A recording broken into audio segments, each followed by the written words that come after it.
What's up, everyone? Welcome to this day in Philly sports history for September 22nd, 2022. Before we get into today's, I think that Back to the Future has finally, maybe, hopefully, reversed the September slide for the Phillies. If anybody watched that game last night, it was amazing. It was a pitcher's battle most of the game. Toronto scored 3 runs. Phillies battled back to tie it up, sent it in extra innings, won it in the bottom of the 10th.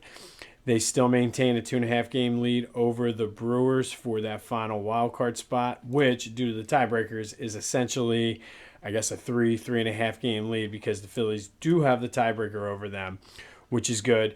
They're still in contention now for that second wild card as well, so we'll see how things land. But as of right now, they survived another day.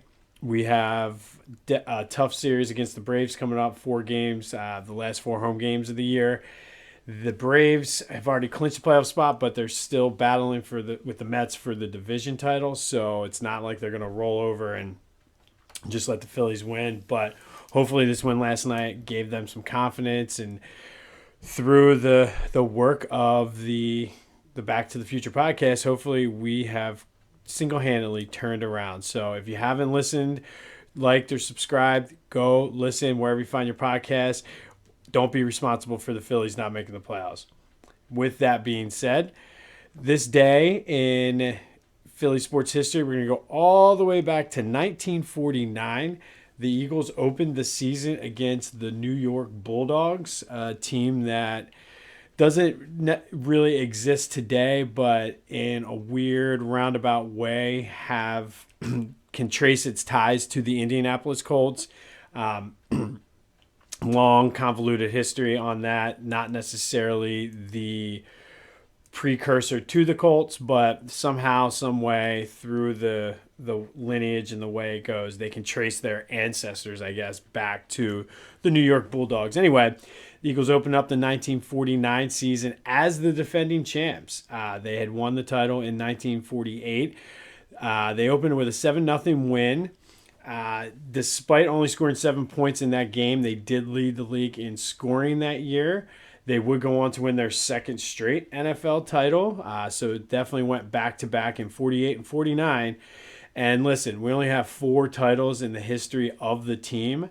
So, yeah, we're going to celebrate those 4 championships whenever we get the chance to. So, yeah, it's 1949. Yeah, my parents weren't even born then. But, hey, championships are championships. And now that we won that Super Bowl, those old NFL championships pre-Super Bowl, I feel like they count now. So we're 4-time NFL champs. So there you go with that. But that team included 5 future Hall of Famers, including Steve Van Buren, who was also a member of like the 100 greatest players in NFL history. He was when he retired, he was the league's all-time leading rusher, leading touchdown scorer. But on that team was a rookie, also who would go on to go to the Hall of Fame, named Chuck Bednarik.